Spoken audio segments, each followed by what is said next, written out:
Salve, salve galera, salve amigos do canal Legado da Fiel. Mais uma vez, mais um episódio, mais um personagem, mais uma coisa marcante para falar da nossa história. Hoje eu vou falar de um dos jogadores mais técnicos, talvez os mais habilidosos que jogou nessa posição com a camisa alvinegra. Hoje eu vou falar de Roberto Belangeiro. Sim, Roberto Belangeiro, aquele que jogava de terno naquele meio de campo da década de 50 no Parque São Jorge. Roberto Belangeiro nasceu no dia 28 de junho de 1928, na cidade de São Paulo, e faleceu no dia 30 de outubro de 1996, também na cidade de São Paulo. Roberto Belangeiro, ele se destaca muito mesmo, foi no Clube Recreativo Maria Zélia. Foi lá que ele começou a jogar em 1942 até 1947. O Maria Zélia era um dos grandes times do futebol paulista naquele momento.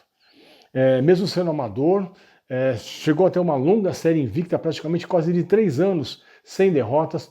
Era um time que desafiava os grandes de São Paulo e em 1948 fez um amistoso lá no Parque São Jorge, naquele momento a convite do então presidente Alfredo Inácio Trindade, para realizar um amistoso contra os reservas do Corinthians. Primeiro tempo, já falei aqui em outros episódios, 4-0 para o Maria Zélia, e aquele jogador jogando ali como centro médio, como volante, acabando com o jogo. Bom, resultado, o jogo nem terminou, o jogo treino nem tinha terminado, aquele amistoso não tinha terminado. Alfredo Inácio Trindade entra e chama vários jogadores do Maria Zélia para ficarem ali, que eles seriam todos contratados. Inclusive, um deles era o Roberto Belangeiro. Roberto Belangeiro, como eu disse, jogou lá de 42 a 47. Em 48 veio para o Corinthians e joga até 1960. Foram 450 partidas com a nossa camisa, com 26 gols, 28 gols aproximadamente, que ele fez com a nossa camisa. Depois ele vai para o New Old Boys da Argentina, jogando lá mais 3 anos, mas só foram 27 partidas que ele fez lá, nenhum gol, e ali ele encerra sua carreira. Também jogou na seleção brasileira, nas eliminatórias de 1958, jogou no Sul-Americano, e ele só não foi para a Copa do Mundo de 1958 em função de uma lesão, de uma contusão que ele teve, que acabou tirando a possibilidade dele ir. Possivelmente, se ele fosse para a seleção brasileira, com certeza ele seria o titular daquela seleção. Tal era a sua categoria, tal o seu estilo de jogo, E ficou muito fácil para ele jogar naquele time do Corinthians, porque ele tinha jogadores como Carbone, recém-chegado também do Juventus, tinha o Luizinho, que jogava junto com ele já no Maria Zélia, veio junto com ele nessa leva. Na frente tinha Cláudio Cristóvão Pinho, que tinha vindo naquele momento do Palmeiras, há um tempo atrás, em 1945, já tinha chegado ali. Tinha o Baltazar, que também vinha lá do Jabaquara, o ponto esquerdo Mário, que driblava até a sombra. Então, ele compôs e deu aquela sustentação mesmo para aquele time que jogasse no meio de campo para frente. Tanto é que o time de 51 faz 103 gols, na primeira vez que o time profissional fazia mais de 100 gols no Campeonato Paulista, e o Roberto Belangeiro, ele era um maestro, ele que comandava aquela orquestra, principalmente no meio de campo para frente.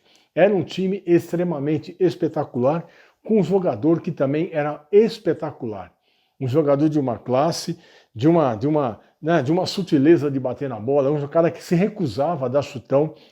Dizem que ele tinha essa característica, jamais vou dar um chutão, era a bola no chão, saía tocando, saía fintando, não perdia a bola. Um dos grandes jogadores, talvez, olha, juntamente com Dino Sani, com outros jogadores, os mais técnicos que já vestiram a nossa camisa. Com certeza foi o seu Roberto Belangeiro.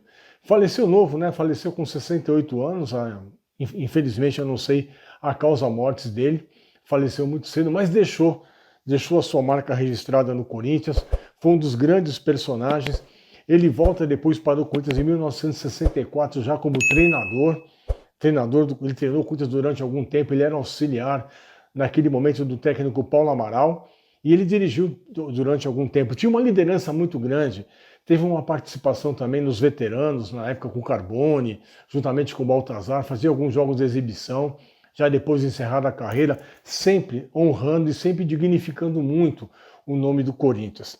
Cara, eu sinto não poder ter visto esses jogadores jogar, porque dizem que o time da década de 50 talvez tenha sido um dos maiores times da nossa história, talvez o mais espetacular de todos esses momentos que nós vivemos. E naquele momento não existia também Libertadores, não existia os Mundiais, era um outro contexto, Então, por isso mesmo, talvez o Corinthians tivesse essa geração mais para frente, ou essas competições existissem naquele momento, o Corinthians ia brigar por essas competições, porque o time era fantástico, e o Roberto Belanger ele veio como se fosse uma solução. O time que já vinha numa transição, que já vinha desde 41 sem uma grande conquista, mesmo tendo grandes jogadores como naquela época Domingos da Guia, como Servilho, como Dino, como Brandão, como tanto José outros jogadores, né, que foram muito importantes naquele momento. O Hércules também, um grande ponto esquerda, que vou citar em algum episódio para vocês aí, vocês vão acompanhar ainda. Então o Roberto ele veio no momento certo, com aquela turma toda certa, junto com o Nardo, com o Colombo, com o Rafael Chiarella, com o Luizinho, montaram aquele grande time da década de 50, e esse cara, né, que jogou lá desde 48 a 60, com certeza foi o responsável por grande parte da nossa alegria, por grande parte da nossa felicidade nas conquistas históricas e homéricas do Esporte Clube Corinthians Paulista. Então é isso que eu queria falar sobre o Roberto Belanger. Um abraço a todos, fiquem com Deus, tá bom? E se você não tiver inscrito no canal, por favor, se inscreva, deixe o seu like e compartilhe com seus amigos. Um abraço, fiquem com Deus. Vai, Corinthians!